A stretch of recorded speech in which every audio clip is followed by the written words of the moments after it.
Welcome, welcome. We are going to get started. It's so good to see you all. Welcome to our forum.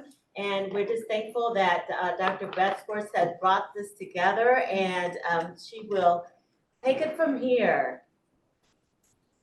Oh, she's muted. You're muted, Dr. Betzworth. Okay. All right. Can you hear me now? Yes. All right. Thank you all very much for being here today and for joining this forum. You'll see we're all bundled up here in Oklahoma because it's cold outside and only half the building has heat. Oh, sounds like here. Oh my goodness. I'd like to welcome two of our members of the St. Paul community today who are going to be presenting for us. I'll tell you a little bit about each one and how our process will go. We'll be starting off with Rabbi Michael Zedek, who will speak to us first about the current war in Israel and provide some historical perspective. Rabbi Zedek is the rabbi in residence here at St. Paul School of Theology. He's Rabbi Emeritus of two congregations, the Temple B'nai Yehuda in Kansas City and Emmanuel Congregation in Chicago. Rabbi Zedek is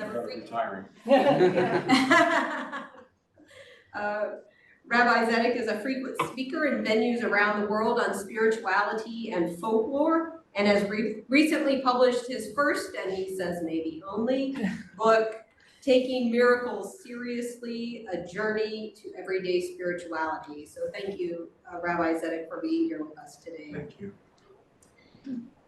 Following Rabbi Zedek, Dr. Jeanne Hoeft will present on how trauma is transmitted through generations and what that means for the Jewish and Muslim communities here in the U.S.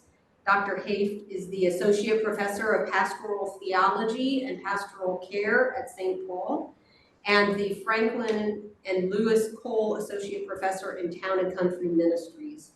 Her interest in trauma arises from her long-time research in violence, especially violence against women and children, but also hate violence and recently gun violence. So Dr. Hoeft, thank you for presenting today as well. So we'll begin with Rabbi Zedek. He'll present for 15 or 20 minutes, then Dr. Hoeft will present for 10 or 15. Margarita will be the timekeeper for you all.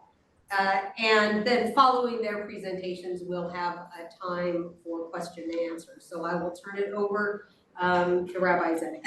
Thank you, Sharon. And I am way more than grateful for the opportunity to be part of this learning community and this caring community. And it's a precious capstone to the person I hope to become someday.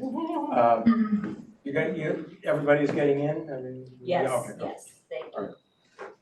So, first, this is after 3 hours of yelling at students. Yelling. If I say something that's not clear, it doesn't make sense to you, what the heck am I talking about? Please help me make it clear, because while I find myself rather interesting, if I'm not conveying what I'm trying to say, I'm not being helpful to anybody in this conversation. And I do sincerely hope we'll have a conversation, especially because I don't think I've ever spoken for 20 minutes. Right. Well, I had a mentor in homiletics class back in seminary days. He said, if you haven't struck oil in 20 minutes, quit boring. And I think that's true. And besides which, it takes a great deal more effort to give a short speech than a long one. That said, just to give a little bit. One of my favorite teachers was a gentleman by the name of Dr. Fred Craddock. You all know that name? Oh, am I jealous of you? Fred was unquestionably one of the great pulpit presence in American history. And Craddock, this is in my book, by the way, Craddock tells a story of his first trip to Israel. And the guide said, such and such a miracle happened here. And Craddock immediately responded with, "I hope you don't mind if I have another understanding." And without missing a beat, the guide said, "Of course not. You can be sure if there's only one way to understand something, it didn't come from God." Now, that comes to mind in my effort to try to be clear today, in that at minimum, there are competing narratives in the Middle East, in the land of Israel, the Palestinian people, and we are all in pain because of the competing narratives and the inability of enough people on either side to recognize that there's also validity in both narratives. I'll put it in a different way because some of you may be aware, I find stories the most important and impactful way to unlock deeper lessons. This may be, I'm going to use a big Christian word here, right? Apocryphal. But it has a certain resonance to every moment, including the present one. When Anwar Sadat made his unprecedented trip to Israel in 1977, that's a few weeks ago, among the dignitaries to meet him at the Ben Gurion airport was a dying Golda Meir. And by the way, an aside which most people don't know, is there were snipers all around the Ben Gurion airport because they weren't sure that it was Anwar Sadat on that plane. They thought it might well be Egyptian terrorists using that as an opportunity to wipe out Israel's political leadership. That's rarely mentioned. But it talks about the mistrust of that part of the world, which is not unique to that part of the world, but we're seeing the consequences of it today. Golda supposedly said to Sadat, "Why did you decide to come?" He supposedly responded, "I decided to love my children more than I hated yours." That's the key, and it's the missing key to so much of what is happening and has happened over the years since before the founding of the State of Israel, because there has always been a Jewish presence in that land, and there has always been a non-Jewish presence in that land. And once in a while, there has been peace in that land, but it's an all too rare phenomenon. So depending on where one cuts that loaf of bread, you can find moments where the opportunity for a peaceful resolution was missed. For instance, some of you may know that in 1947-48, when the United Nations determined that there would be two states in that piece of real estate, post the British evacuation of the Mandate. By the way, Jordan was created by a stroke of the pen by the British. There was never a Jordan until it was the consolation prize for the Hashemite family who ruled Mecca, but lost out to the Ibn Saud family in terms of British geopolitics. Oh, here's your consolation prize, a bunch of desert, which, by the way, has a majority Palestinian population, as an aside. At any rate, two states were planned and assumed. One of those two states, which we now call the State of Israel, accepted that partition plan. The other side rejected that partition plan. And one of the, looking back for no valuable purpose but sadness of the present moment, is what would have happened had both sides. Instead, what happened was two things that we know for sure. Three things. Israel was invaded by 6 Arab armies with the intent of wiping it out. Second, some Palestinians who didn't have the term yet, it's a more recent term, left because they were informed by the invading armies to get out of the way, you'll soon be back, and some were forced out by the Israeli military effort, no question, which created the refugees we have today. Although one of the footnotes of this tragedy upon tragedy upon tragedy is that it's the only refugee community in the world that has the 5th generation of refugees. I mean, you know, I'll give you a different example of turning it upside down. There were 1 million refugees who came from the Arab world to flee to Israel. They were resettled as opposed to kept in camps. A different nuance, 2 different nuances. When Barack, Clinton, and Arafat camped in Camp David, Barack, who was the then Israel prime minister, purportedly offered, depending on whom you cite as a source, Dennis Ross being the most reliable source, American negotiator, that somewhere between 95 and 97% of what Arafat claimed he wanted, Barack offered, including Jerusalem as the capital for the Palestinian state, which is no small thing for the Israelis. Arafat walked out, as opposed to even offering a counter. Now, I recently heard an interview of Dennis Ross where he says the Israeli delegation agreed to the American imposition of various principles. The Palestinian delegation agreed to the American Declaration of Principles. Arafat said no. And I tend to think least worst explanation for why he said no was not that there's only one state legitimate, and that's a Palestinian state, is because he was convinced that if he signed, he'd be killed.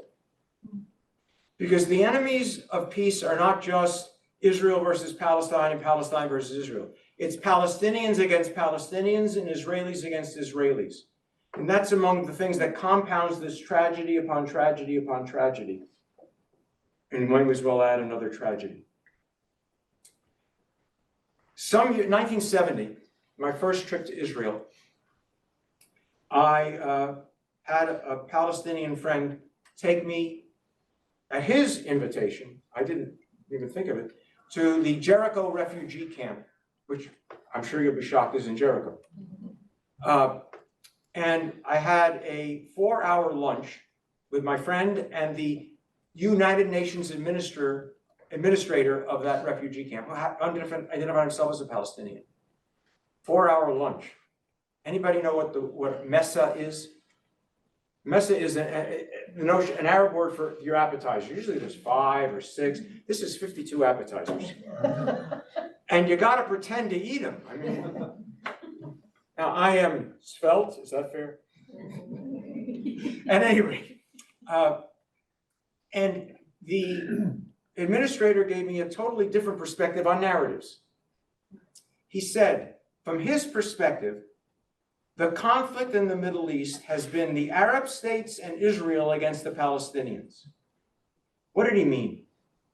Among the things he meant is pre-1967, when Israel had I'm staying tongue-in-cheek, the misfortune to win the war instead of being wiped out, in which case we would have endless sympathy.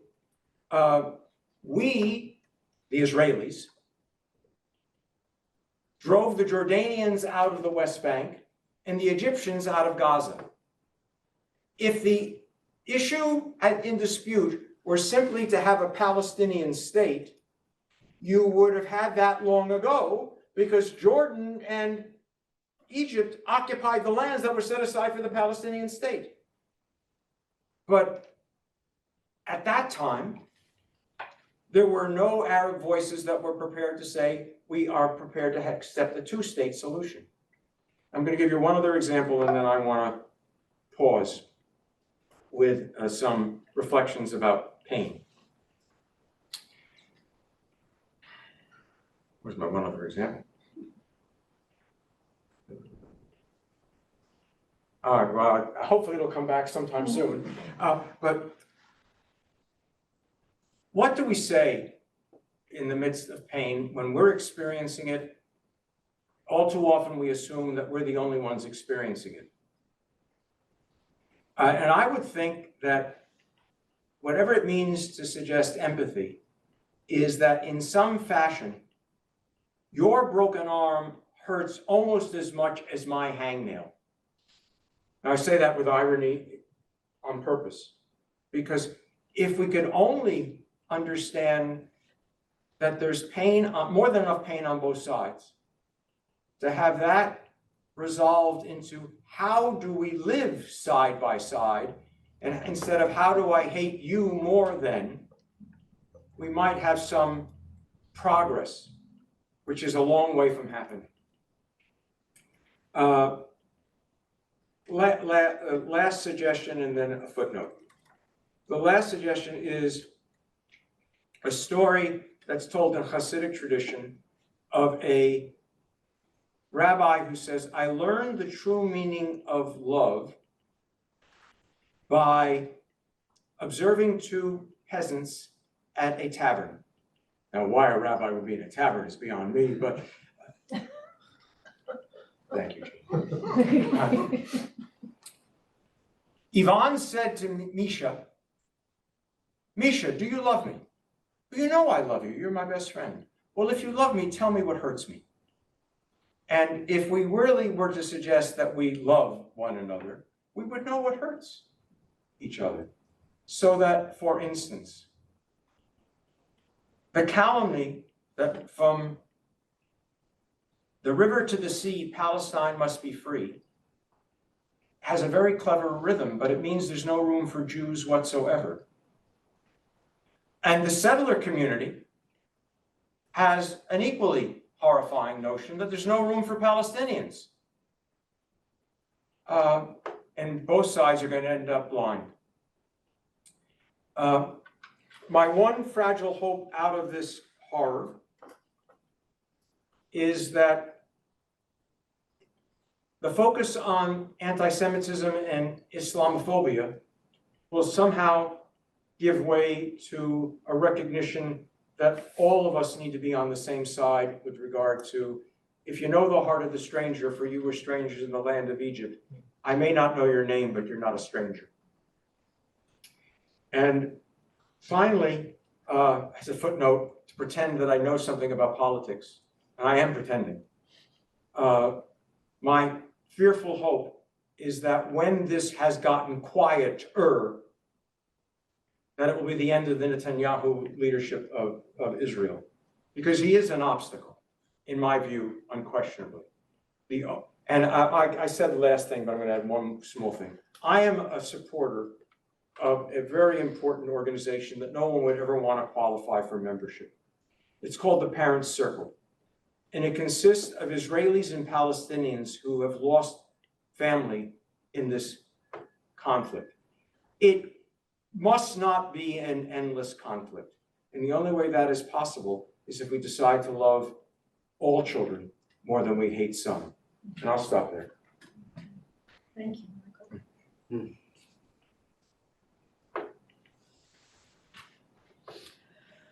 Michael. So I have been asked to speak to how this war in particular is provoking trauma, particularly how transgenerational trauma may be functioning at this time. So I really appreciate understanding more of the history and the complications. My focus is on what's happening to individual people and to communities. And I'm going to speak primarily about how I understand some of what's playing out in our own country in relationship to this war. And I have my, I'm not as good a storyteller as the rabbi. Sorry. I have my written out, so I won't ramble. And because I want us to get to conversation, which I think is most important. Definitely that part. Yeah. So I do better this way. The trauma of war affects, as we all, I think, understand, the people who are being attacked and the people who witness those attacks. So the people in Gaza, the people in Israel, the people who live in that region. But it also affects those who have been traumatized in the past. I can imagine people in our communities and in our families who are combat vets, who see the images on our screens, are re-traumatized by that. I'm also aware that those who are part of communities that have a history of trauma are also traumatized, and in particular in this case, I'm thinking of Jewish and Muslim communities, and I'll speak to those in the US. I don't speak from understanding political science. Dr. Simmons will be a good one for that. I don't speak from understanding the history, the complicated history, although I've tried to understand it, that Rabbi Zedek has it. But I do think a lot about people and the effects of trauma in their lives. So since the war started, October 7th, we've seen an increase in violence toward both Jewish communities and Muslim communities in this country. I suspect that many, if not most of the people in those communities are waking up every day with a heightened level of fear and anxiety, ready to be attacked at any minute, ready to be the object of scorn at any minute. Let me clarify what I mean. Trauma is the internal response to a traumatic event or series of events. Those events are considered traumatic because they threaten our bodily or psychic and our psychic integrity. And they are perceived by the person at the time as a threat to life itself. It's important to understand that trauma is something that happens to a person. It is not a rise from psychological, emotional problems or psychological disorders. It can happen to any of us, right? It happens to someone. It is an external event that results in physical, emotional, spiritual, and relational responses that are helpful in the moment and can be problematic over time.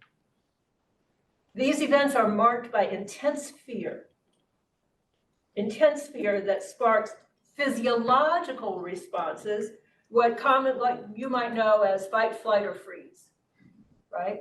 Those are bodily physiological responses that happen automatically in the face of a traumatic event. In the vast majority of cases, traumatic events are resolved fairly, that state of fight, flight, or freeze resolves fairly quickly, and we absorb that and we manage those memories fade and we move on. For instance, you might have a car crash, not one with a lot of injuries, but just someone running into you, right? In that moment, you experience it as trauma. But if nobody was hurt and, over time, within weeks, usually that's resolved. About 80% of traumatic events are resolved in that way. But sometimes, and I don't have time to go into the factors that make the difference, sometimes trauma lasts longer, right?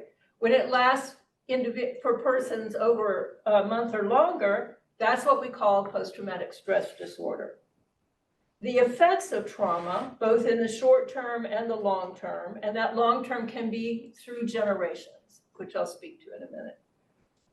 They can provoke nightmares, flashbacks, dissociation, anxiety, hypervigilance, sleeplessness, aggression, right? All kinds of things that we don't want. You may think of it as waking up every day ready for a fight or ready to run. And it can be passed on generation to generation, both physically and psychologically. Scientists have discovered that traumatic events can result in changes in our DNA, changes in our genetic makeup, changes in how our body releases certain chemicals. And that passes on to generations. Genetic changes as a result of being a victim of a traumatic event. In the moment, those responses are absolutely protective, needed, beneficial as a way of life, not so helpful.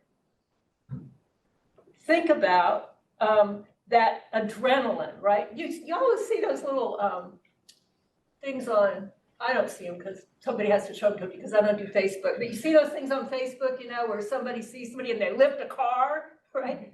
That's that thing, right? But that can last in your body and you can pass it on to your children, your descendants.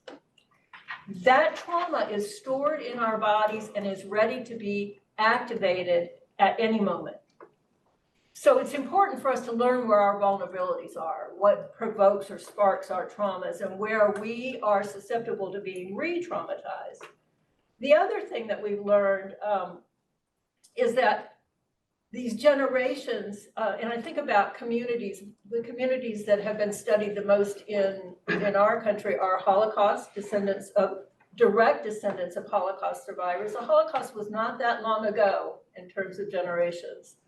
But also Jewish communities, but also Native American communities, African American communities, Japanese American communities.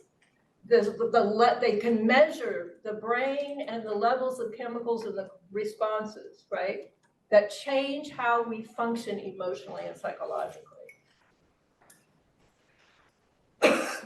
So Jewish communities in the US live with this fairly recent history of the Holocaust, which makes them especially direct descendants, like I said, especially vulnerable in this current situation.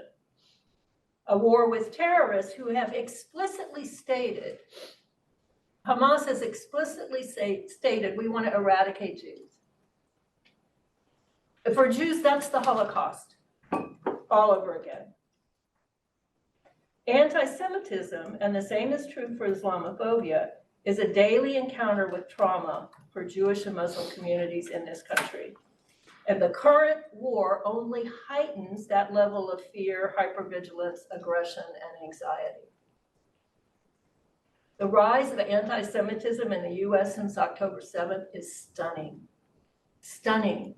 I saw a number, and I can't quote where it was from, 300% increase. Now, anti-Semitism is alive and well in this country every single day.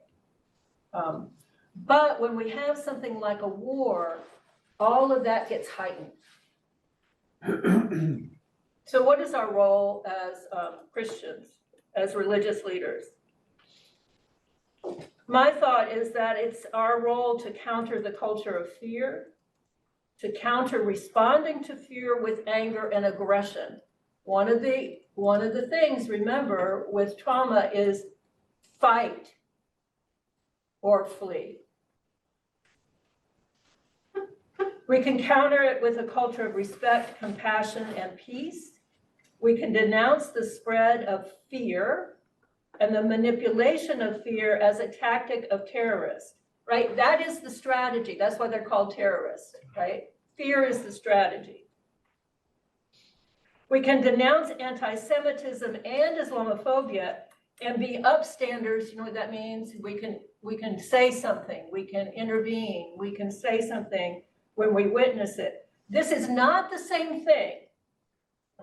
I want to just clarify, this is not the same thing as avoiding taking a position on foreign policy, on nation states, on many of the evils that have been, that's not what I'm talking about. You can stand against Islamophobia and anti-Semitism and have opinions on the political aspects of the war. We can affirm the feelings of fear and anger while also encouraging calm assessment, emotional regulation. It seems to me that we could in fact be places of safety and support, able to hold the internal and external conflicts of the world. Let me just say, you know, Christians are not, we've done our fair share of violent, evil things, right? We've done our fair share. So I don't mean to set us up. I'm not saying that we are somehow above all this, man. We know it, right? So to me, this is a role not only for Christians, but for all religious leaders, to hold the internal and external conflicts of the world without succumbing to evil ourselves, and still being able to denounce evil, even as we support the persons in these communities who are traumatized.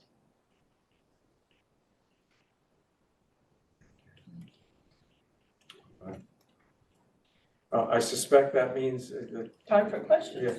Sharon, are you? I don't know who's managing the questions.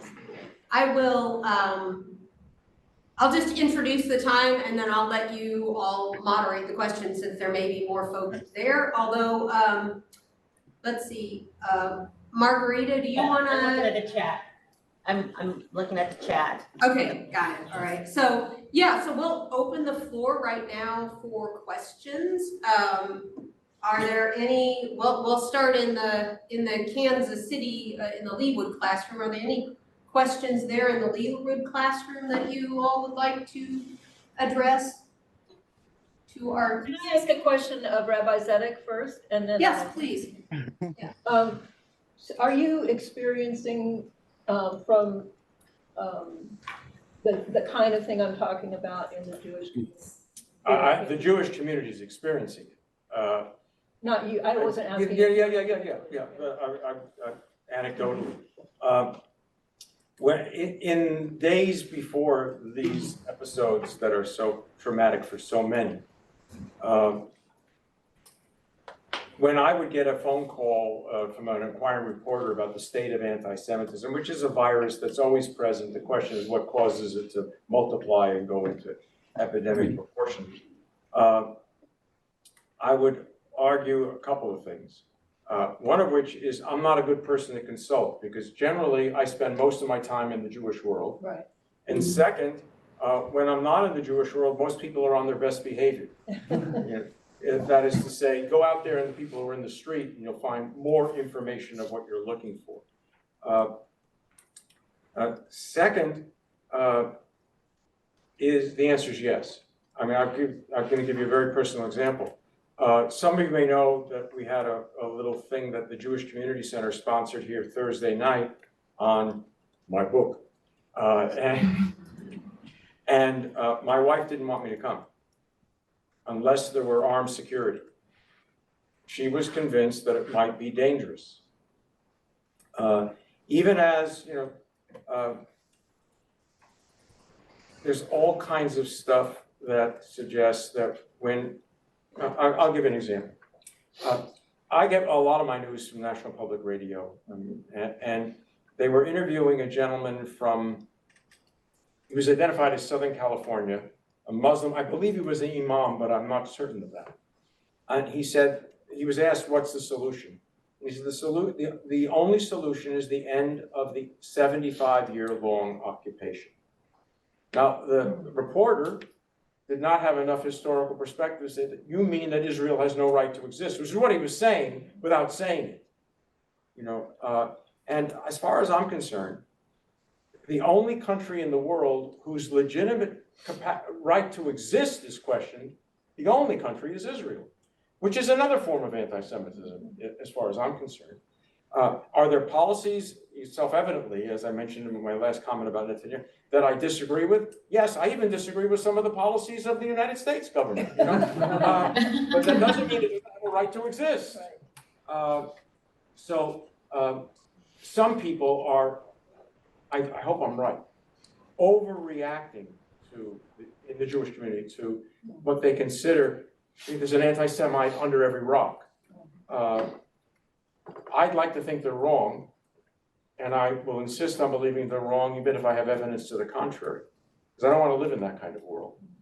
And that's certainly traumatizing for them and leads to further trauma, as you're pointing out.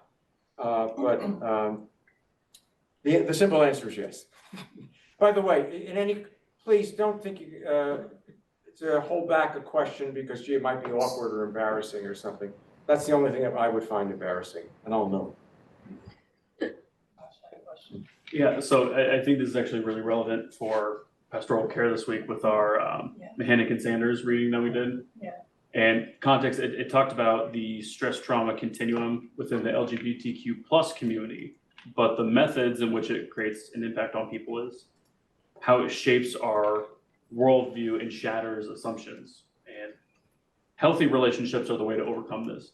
So my question, I guess, for both of the communities that you self-identify with, within Jewish and Christian, what do you think this conflict has caused as far as this stress trauma continuum? Because this is something that has been going on longer than I've been alive. And it's such a normative thing for people in my generation that what is your approach to addressing this stress trauma continuum, this insidious trauma, I guess is how it was referred to in our reading. And what worldview has it created that is going to be hard to overcome?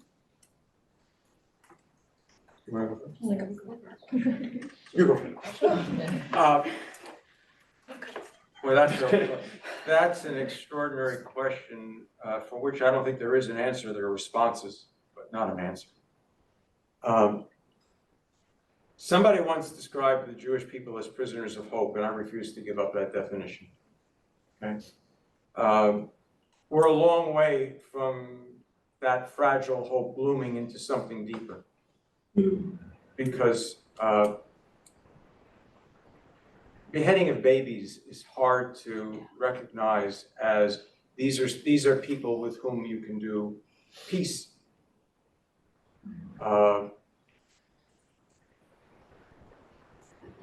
One of the horrible pieces of this is that for terrorists, and for Hamas for sure, and for some in the settler community, you are not a civilian. So when they talk about killing innocent civilians, from the perspective of those who inflicted those, you're not a civilian, you're the enemy, period. And I'll give you an example, Holocaust related, that we talked about in class a few weeks ago. In Nazi Germany, it was still against the law to murder. Murder was a capital offense, but it was no longer considered murder to eliminate certain categories who were no longer considered into the category of people. And you cannot slaughter a baby, behead a baby, and burn a baby and think you're killing a person. No, you can't. You've already dehumanized to get to that place. So how do we get to rehumanize? That's why I support the parent circle. They know that pain is not going to solve anything for anyone. We have to find ways forward. We are, alas, a long way from that. But I refuse to give up the notion that that road doesn't exist. I just refuse to give it up. I never thought in my life that I would ever be in Egypt. I've been to Egypt 3 times. So I refuse to believe that this conflict is irresolvable and impossible. I just refuse to believe it. And, you know, Abba Eban, a name, he was Israel's foreign minister for many years and UN ambassador. He used to say, with a little bit too much chauvinism, the Palestinians have never missed an opportunity to miss an opportunity. I think the Israelis have similarly missed opportunities. But there clearly would already be a Palestinian state if after Camp David, Arafat had simply said yes, or alternatively said, here's my alternative. Josh, I think that on a personal level, the effects of trauma, for instance, are not a given. They can change, right? They happen to us and they can change. We're not stuck with it. The genetic changes, those change, right? So we have the capacity to change. I think one of the, it's precisely, I agree with Rabbi Zedek, you can't have empathy in murder. You simply can't. It's categorically impossible based on what empathy is. So the more we can the more we as religious leaders can, in my mind, find ways to combat fear, right? To help people identify fear, learn to not be ruled by fear, and of course, build relationships across difference, the more likely we are. That's not to speak from a social political perspective. That's what would have to happen, I think, on an individual level. And frankly, I see fear rampant in our people right now. That's for sure. Yeah, I just a footnote. NPR, they had an interview of a Gaza resident who works in Israel, who's currently stuck in Jericho because he can't get back. His employer is Israeli, which I guess you have to add Israeli Jew, because 20% of the citizens of Israel are Arab, identify themselves as Palestinian, which reminds me of an unfortunate story. He was stuck in an apartment that his employer provided in Jerusalem, and his employer was frightened for his safety. Some people overheard, he was obviously talking Arabic to his family in Gaza. They summoned the police, and he didn't let him in, pretended he was asleep, and they went away. He had run out of food because his employer was very worried about him going out in the street. And he got a phone call from his employer, come down 2 o'clock in the morning, come down immediately, I'm in my car outside, I'm gonna take you to safety. His employer drove him to Jericho, which was risking his life.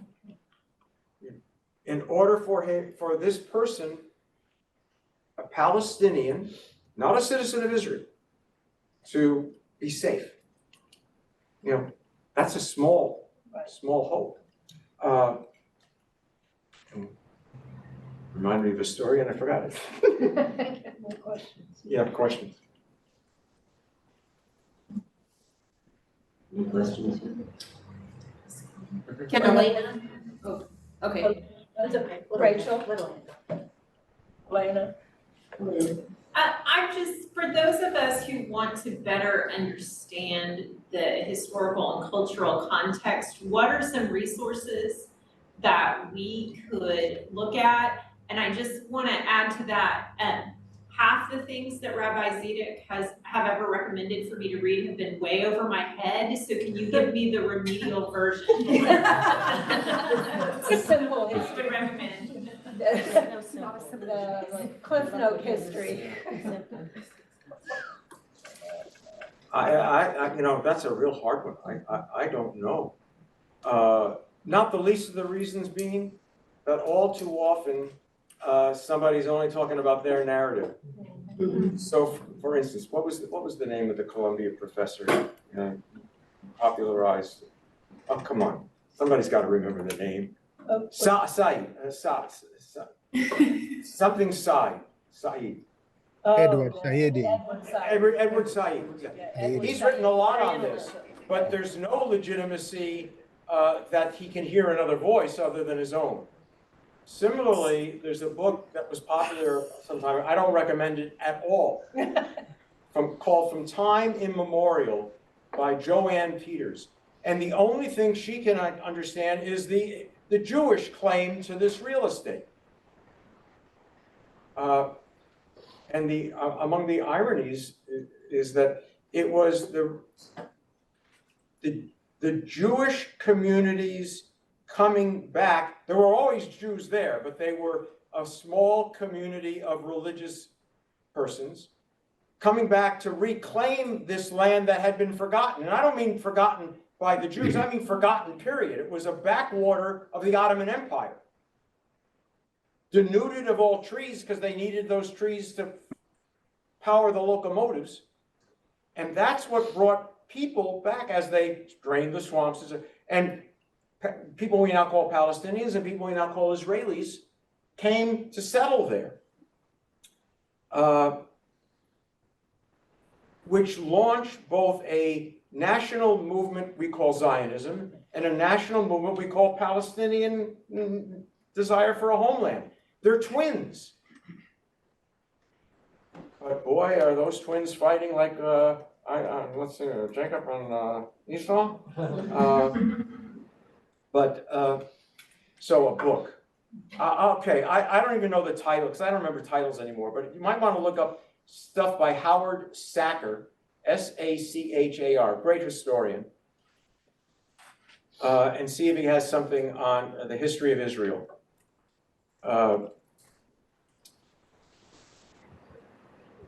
An easy book to access, although it's insufficient, is O Jerusalem by somebody in LaPierre. They also wrote the book about India, Freedom at Midnight. They're easy access reading, but they're insufficient because O Jerusalem stops with the establishment of the State of Israel, but it also interweaves some of the threads that are still present and fraying.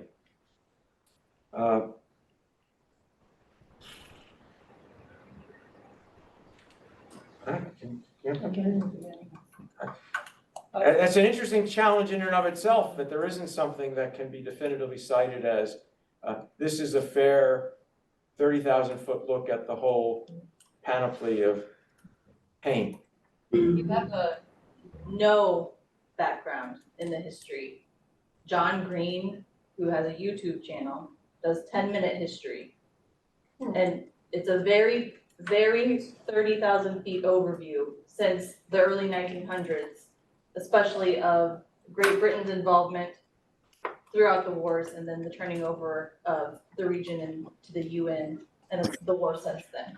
So that's a John Green and it's YouTube? John Green, it's 10-minute history. It's good, but it's just a very, very basic primer. You won't get any narratives in it, just here's the events. I want to mention one thing.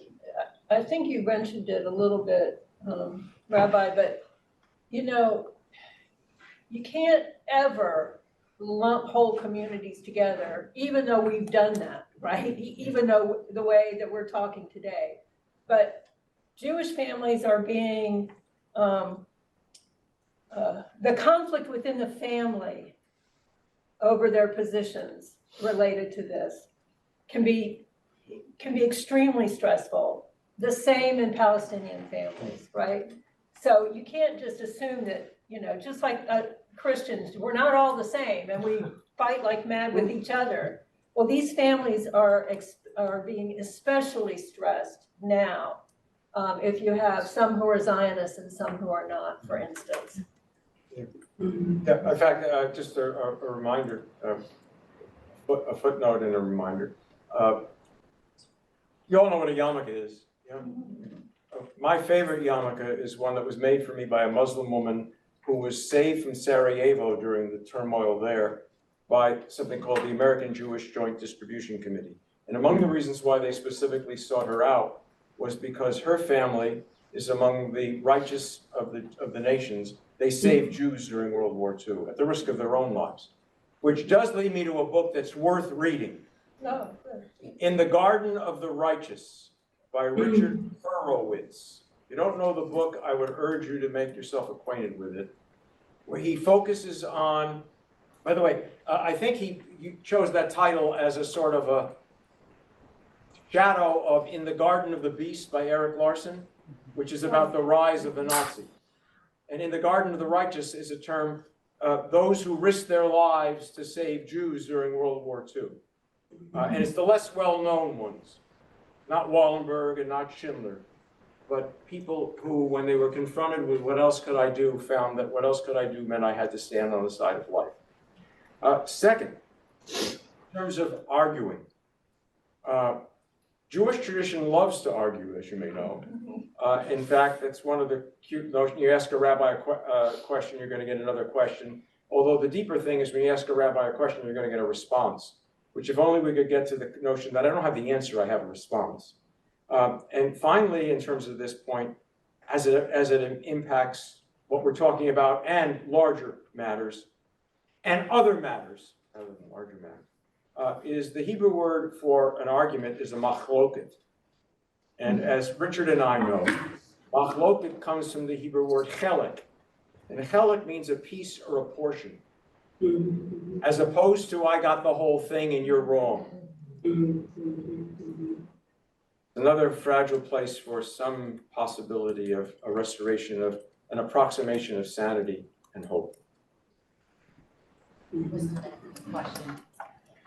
So, Rabbi, both of you have said something amazing about both Israel and Palestine. So I want to take you back to a little history in Africa. We had a genocide in Rwanda. We also had apartheid in South Africa. And both of these situations were primarily resolved by the people within the communities, the Africans themselves, inside. The outside also comes in and brings in some help. Would it be possible, from the way that you're speaking, would it be possible for a resolution to come out where first of all, the people within this argument or this war would sit down and talk, another Camp David, so to speak? Because right now, what we're seeing is that we the outsiders are adding salt to the wound. We're giving weapons, others are also coming in, there's all kinds of things happening. If you sit down, if I sit with my two children and watch TV today, they want to ask a question, but Dad, if this is about Palestine and Israel, what's this war machine with planes on it doing on the ocean, landing in this place? What's Iran talking about? Why are all these people in, and why can't the people within the confusion have a sit-down conversation? Do we see a resolution coming there inside? Yeah, I'll go first. Yeah. There's an easy cliche that the Jewish community often uses as the accurate and propaganda response. Okay? And I say that both of those things, because there's an accuracy, but it's also propagandistic. If the Israelis were to put down their arms, they'd be destroyed. If the Palestinians put down their arms, there'd be a Palestinian state. More substantially, this was, I got this out of the Wall Street Journal of all places. Khalid bin Ahmed Al Khalifa. Some of you may know the tallest building in the world is named after him because he bailed out, is in Qatar? Yeah. Yeah. Quoting, Israel is part of the heritage of this whole region historically, and the Jewish people have a place among us. If enough Palestinians were to say that loudly from the Palestinian side, I believe there would be an Israeli echo that would lead to some kind of resolution. But at the moment, from the Israeli side, given the trauma of October 7th, they need to hear that voice loud and clear. Part of the problem, as I would see it, is that if those voices are raised on the Palestinian side, because Hamas is imprisoning Gaza as much as the Israelis are bombarding Gaza, they would be killed if they raise their voice in saying we can live side by side. That's got to change. Yeah, you know, the interesting thing is, for me, it's been helpful is to think about the difference between sort of nation state governings and terrorists, right? So, but I struggle because my own feelings about my own positions on war in general and violence are complicated, and I don't want to get into that right now, but I agree with you. They're complicated, and I can't stand the idea of war. Right, exactly. I mean, I think as humanity, we have to be on our knees asking for forgiveness for the fact that there is war, right? This is not the kingdom of any god that you might worship. But here's what, and I don't know, because I tend to think on an individual, personal, social, communal level, right? Rather than, I'm not a sociologist, I'm not a political scientist, I don't know how to strategize countries. But in bullying, we know that the thing that helps that is when people who are witnessing take a position and intervene. So I don't know what that means for countries and states, but I know that when I think about anybody standing by and watching something like the Holocaust and doing nothing is problematic. Even though I don't think the sides are clearly like they're right and wrong, we also have to denounce the beheading of babies. And we shouldn't just stand by and say, well, it's your problem, not ours. So I don't know. I find it difficult to respond to that question. I find it very difficult. But are powers contributing to the complexity of getting a resolution? Yeah. Yeah. I just want to throw in, the class heard me cite this a few weeks ago, and one of you better remember. There was a rabbi who achieved his less than 15 minutes of fame, to cite Andy Warhol's bromide, on August 28, 1963? That sounds good. Was it 28 or 26, the March on Washington? At any rate, he was the penultimate speaker that day, which is why no one remembers what he said, because the last speaker was somebody, Martin Luther King Jr. or something. Yeah. And Rabbi Joachim Prinz was a refugee from Nazi Germany. And he said, Hitler's great genius was that he made it possible for people to collaborate in murder simply by doing nothing. And I would suggest that that's a scandal for which all too many of us are guilty. I didn't mean to give a sermon, but that's... But how we intervene Yeah. is an important question. Yeah. For sure. Yeah, we have, from a pastoral place, which I'm new at this, so I'm asking for help. This Sunday, we have All Saints. The following Sunday, my churches are having a veterans breakfast. And so I have coming up a lot of window to bring compassion into the subject of war and honoring those who have come before. And I was hoping for just some suggestions on maybe, narratives or how to handle balancing this remembrance plus making relevant the current happenings, because that's the point of All Saints, right? That's the point of these remembrances that we do, so we don't forget for our lives now. Where's this thing? I have to think about it. Well, while you're thinking about it, when you were speaking, what popped into my head was the so-called Christmas truce, which is part of All Quiet on the Western Front. How the heck could they do that and then go back to the trenches? And is it possible to extend that truce into other lives and into our hearts? I think that's the challenging message, that all of us are unfinished products. And I haven't stopped growing yet, and I hope that's true for me for the rest of my life. But I hope I'm growing in the right direction.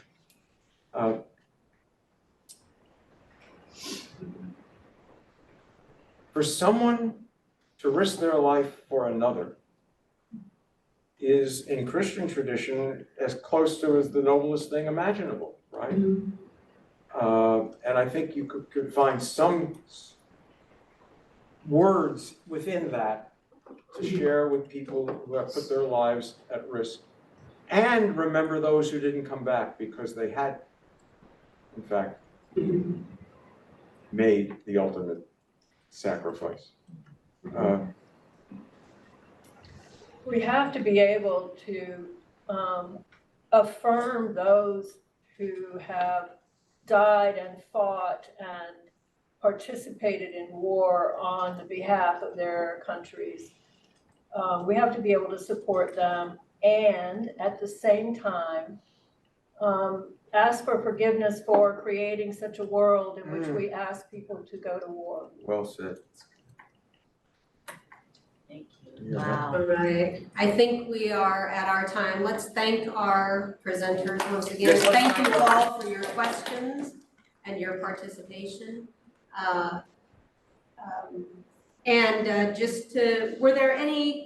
If there were any questions we missed in the chat, we'll be able to do some outtakes from the recording and maybe be able to address those.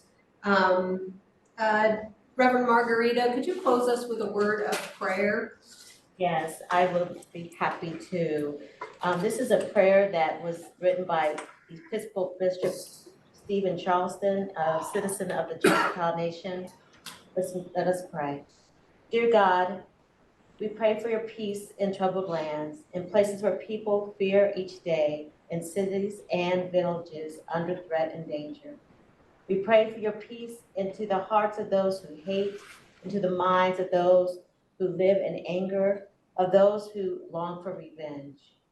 The hot winds of war sweep over so many lives, dear God, terror and cruelty following in their wake. We do not know what else to do, but stand here making our appeal to heaven. Peace, we pray. Peace against all odds. Peace without compromise. Peace strong and enduring. Peace so children never worry as they go to sleep. Dear God, in your mercy, hear our prayer. Amen. Amen.